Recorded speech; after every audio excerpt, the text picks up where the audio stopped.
जय जय रघुवीर समर्थ। गुरुर्ब्रह्मा गुरुर्विष्णु गुरुर्देवो महेश्वरः, गुरु साक्षात् परब्रह्म तस्मै श्री गुरुवे नमः। तस्मै श्री गुरुवे नमः। यूट्यूब चैनल से मैं सुरेश तोपखाने वाले सभी आदरणीय श्रोताओं को मेरा नमस्कार, विनम्र अभिवादन। आज शनिवार दिनांक 12 नवंबर माह का दूसरा शनिवार है। मित्रों, हमें कभी कभी यह प्रश्न पड़ता है कि संसार में ईश्वर है क्या, भगवान है क्या। हम जिसकी रोज़ पूजा करते हैं, अर्चना करते हैं, वो है कि नहीं है, और यदि है तो हमें दिखाई क्यों नहीं देता। यदि कुछ अस्तित्व में है तो वो दिखाई देना चाहिए, लेकिन ईश्वर को हम कभी देख नहीं पाते। यह सिर्फ आज का ही प्रश्न नहीं है, बहुत पुराना प्रश्न है और सभी को है। सिर्फ शिक्षित हो इसलिए नहीं, बल्कि सभी को है यह प्रश्न। कभी कभी आ जाता सामने, अरे क्या भगवान है कि नहीं है दुनिया में।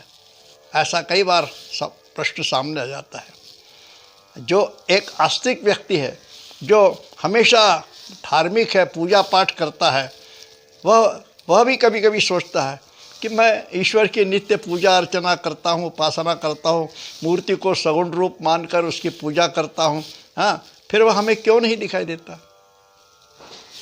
तो आज का जो विषय है हमारा वह इसी पर है कि ईश्वर है क्या।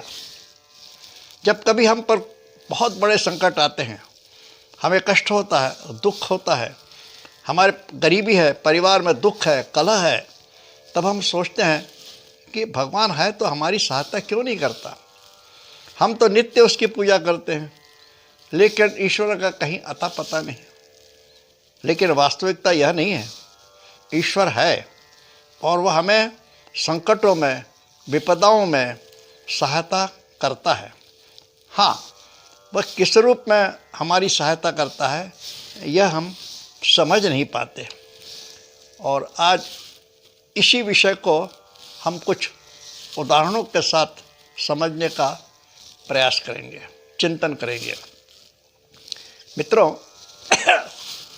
भगवान ब्रह्मा ने इस दुनिया को बनाया है, सृष्टि की रचना की है, और यह सृष्टि जो है वो अनंत काल से है। इस सृष्टि को चलाने वाली एक शक्ति है। उसी के कारण सूर्य, चंद्र, तारे, नक्षत्र हमें दिखाई देते हैं। वे कभी लोप नहीं होते। तात्पर्य यह है कि इस सृष्टि को संचालन कराने वाली, नियंत्रण करने वाली एक शक्ति है, और वही शक्ति जो है ईश्वर है, परमात्मा है, भगवान है। उसी शक्ति का अंश आत्म रूप में चराचर में व्याप्त है, यानी जड़ वस्तु से सूक्ष्म रूप तक वह व्याप्त है।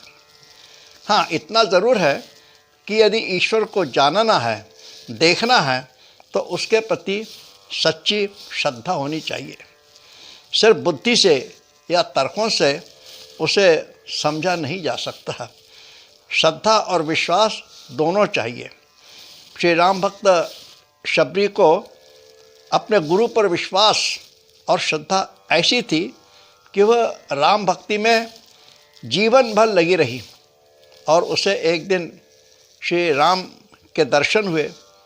अरे वे तो उसकी कुटिया में आए, उसके हाथ से खाना खाया, फल खाए। इस प्रकार से वो उसको भगवान के दर्शन हुए। स्वामी विवेकानंद भी बड़े विद्वान थे, कई ग्रंथों का उन्होंने अध्ययन किया था। वे अपने प्रारंभिक जीवन में ईश्वर को नहीं मानते थे, लेकिन उनकी मुलाकात जब श्री रामकृष्ण परमहंस से हुई तो उनके जीवन की दिशा ही बदल गई। श्री रामकृष्ण परमहंस बिल्कुल अशिक्षित थे, अनपढ़ थे, लेकिन वे काली माता के परम भक्त थे और काली माता की उपासना करते थे, पूजा करते थे नित्य। उनके बड़े भाई ने कहा था, गदाधर, यह काली माता है, अपनी माँ है, मूर्ति नहीं। उसकी श्रद्धा से और प्रेम से, भक्ति से सेवा करो। फिर गदाधर यानी विवेकानंद काली माता की खूब सेवा करने लगे, यहाँ तक कि काली माँ से वे बातचीत भी करते थे। जब स्वामी जी ने रामकृष्ण से पूछा था कि भगवान, क्या काली माता आपसे बात भी करती है, तब श्री रामकृष्ण ने बताया था कि काली माँ उनसे बात करती है और उसका अनुभव उन्होंने स्वामी जी को करा दिया था। काली माँ से बात होने पर स्वामी जी क्या कहते हैं?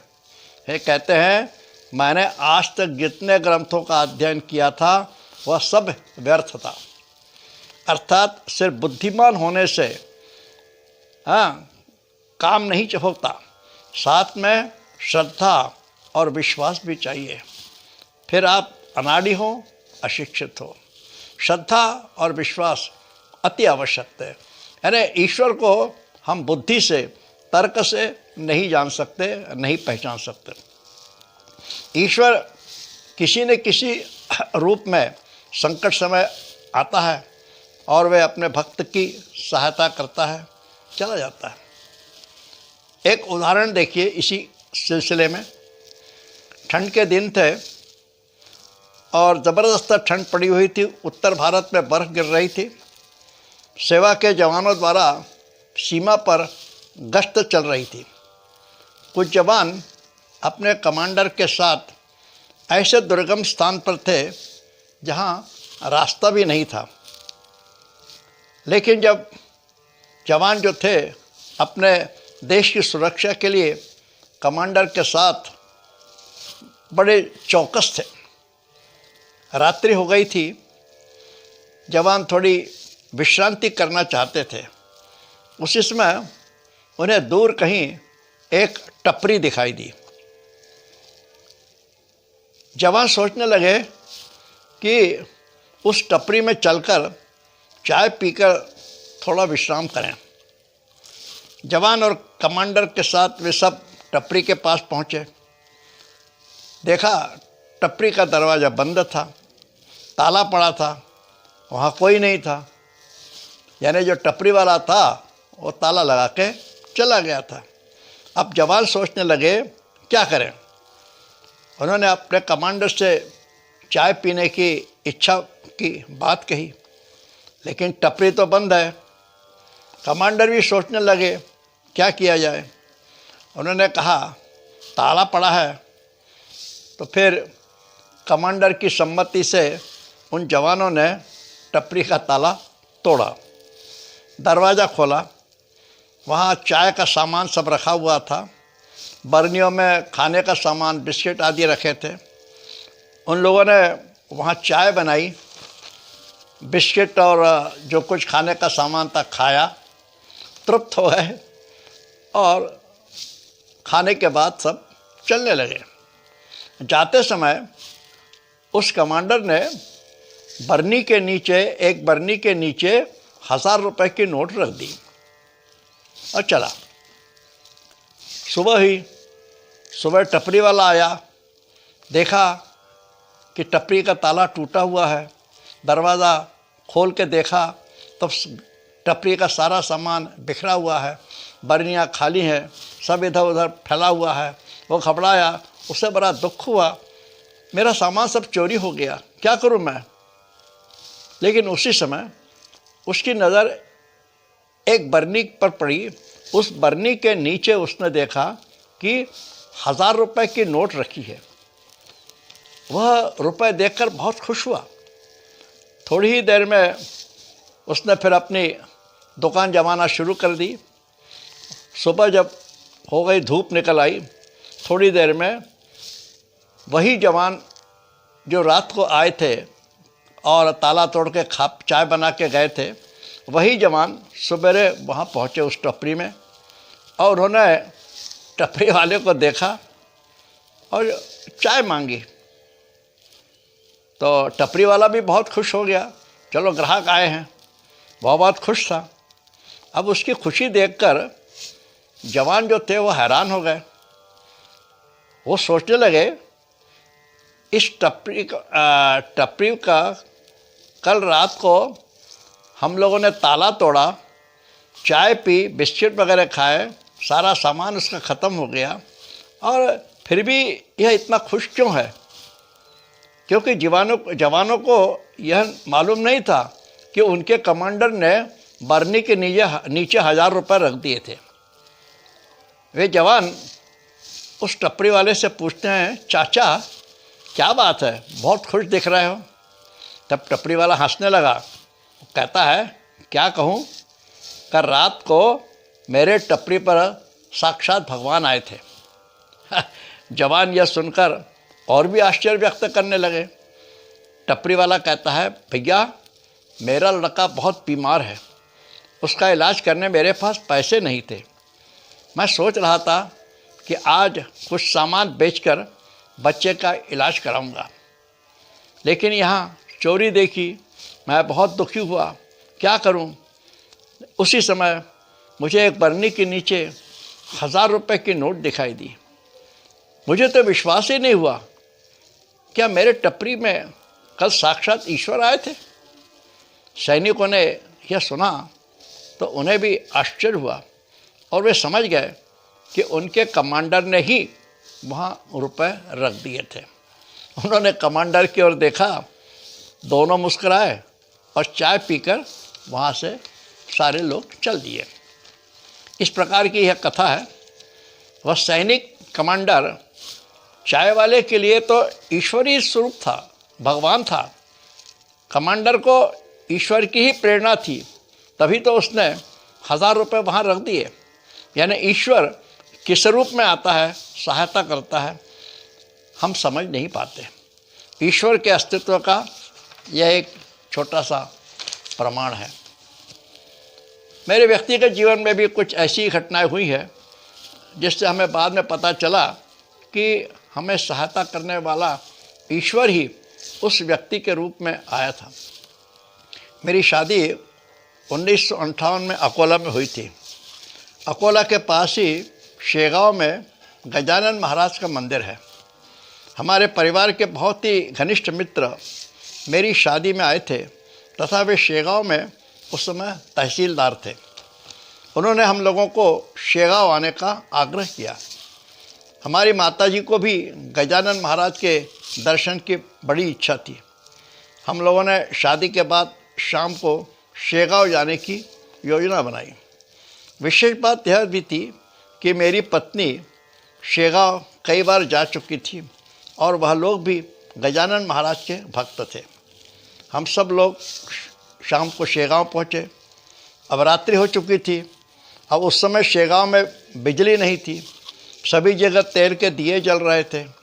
हम लोगों के लिए शेगांव नया था।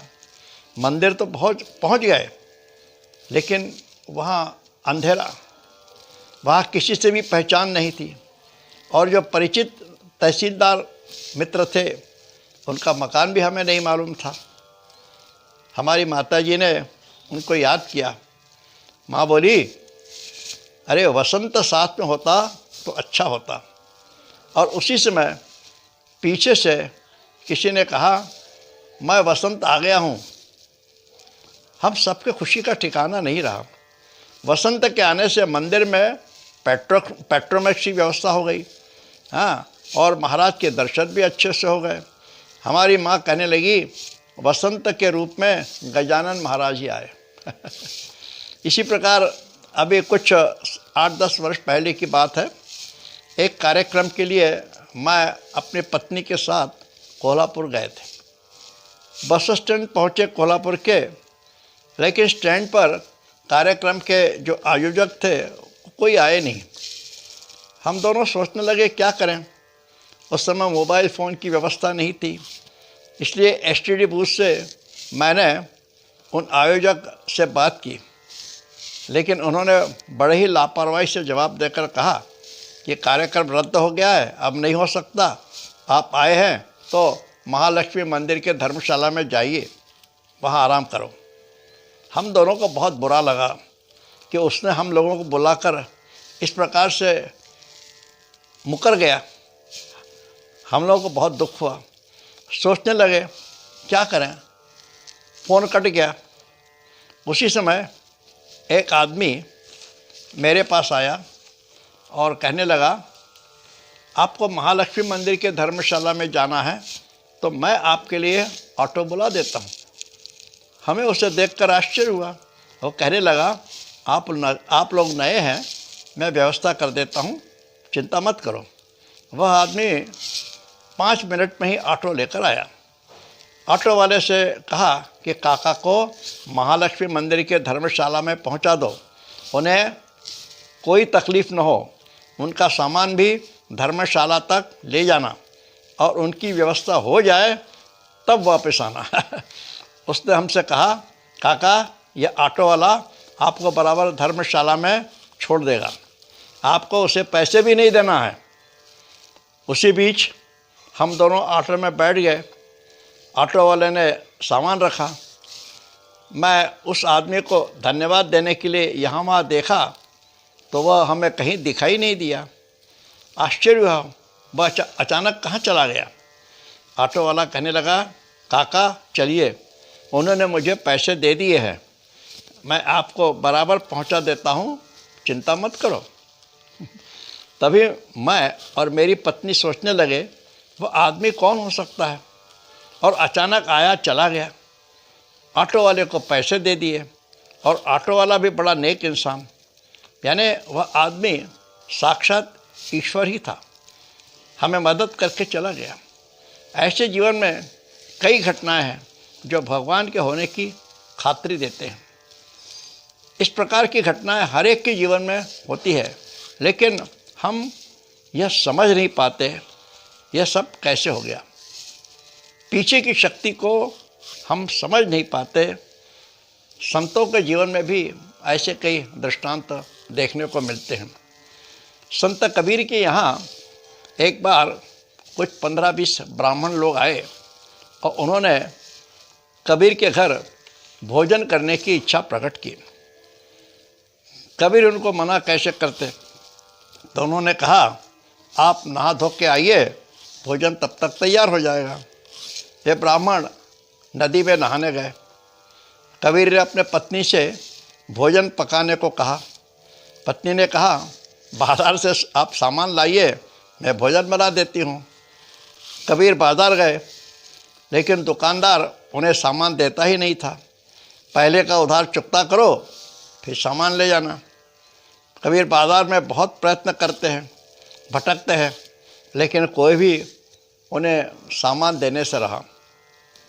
दोपहर के 12 बजने लगे, क्या करें, खाली हाथ घर कैसे जाएं? यो सोचकर वे एक मंदिर चले गए और वे वहाँ भगवान के ध्यान में बैठ गए। शाम हो गई। जब वे अपने ध्यान से जागे, घर गए, सोच रहे थे कि पत्नी से क्या कहूँ, ये ब्राह्मण क्या कहते होंगे। इसी धुन में वे घर पर पहुँच गए। पत्नी के सामने उदास होकर खड़े हो गए। पत्नी ने कहा, अरे आपके जाने के बाद थोड़ी ही देर में एक व्यापारी बैलगाड़ी से यहाँ आया था और कहने लगा, मैंने आज अपने पुरखों की याद में कुछ लोगों के लिए भोजन बनाया था। रात्रि में मुझे सपने में भगवान आए, उन्होंने कहा कि यह सारा भोजन कबीर के यहाँ देकर आओ, साथ में ब्राह्मण दक्षिणा दान भी कबीर के यहाँ दे देना। इसलिए यह सारा भोजन पकवान के साथ लाया हूँ, दान दक्षिणा भी लाया हूँ, आप स्वीकार करें। पत्नी ने स्वीकारा और सारे ब्राह्मणों ने पकवान का भोजन ग्रहण किया, तृप्त हुए। साथ में उन्हें दक्षिणा वस्त्र वगैरह भी दिए गए। कबीर यह जब कबीर ने सुना, सोचने लगे प्रभु को मेरी कितनी फिक्र है, वे व्यापारी के रूप में मेरे यहाँ आए, भोजन की व्यवस्था कर दी। सोचने लगे प्रभु को मेरी इतनी चिंता है। उनकी आँखों से आंसू बहने लगे और वे राम नाम में तल्लीन हो गए। इसी संदर्भ में मुझे एक भजन याद आ रहा है। भजन की पंक्ति इस प्रकार है। अच्युतम केशवम कृष्ण दामोदरम राम नारायणम जानकी वल्लभम। कौन कहते हैं कि भगवान आते नहीं, कौन कहते हैं कि भगवान आते नहीं, हम मीरा के जैसे बुलाते नहीं। कौन कहते हैं कि भगवान खाते नहीं, हम शबरी के जैसे खिलाते नहीं। कौन कहते हैं कि भगवान नाचते नहीं, गोपियों की तरह हम नचाते नहीं। कौन कहते हैं कि भगवान सोते नहीं, माँ यशोदा जैसे हम सुलाते नहीं। अच्युतम केशवम कृष्ण दामोदरम राम नारायणम जानकी वल्लभम। इस प्रकार ईश्वर है क्या, इस विषय पर हमने थोड़ा सा चिंतन किया। आपको कैसे लगा कृपया कमेंट्स करें और मेरे चैनल को अधिकाधिक सब्सक्राइब करें। धन्यवाद। जय जय रघुवीर समर्थ।